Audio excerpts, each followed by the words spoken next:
Example problem 7 reads, an object is placed 1.5 meters away from a lens and has a focal length of minus 4.5 meters.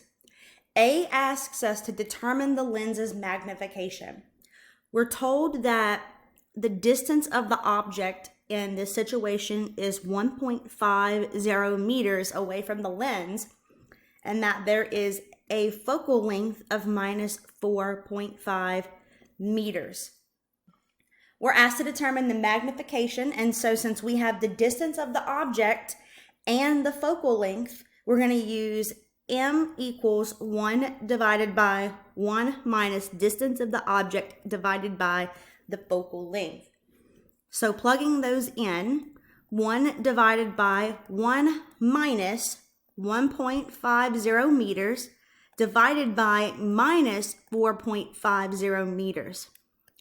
So plugging that into your calculator, you will get magnification equals 0.75. And again, there's no units, but I like to put times because whenever we're talking about magnification in real life, we end up using the terminology times most of the time.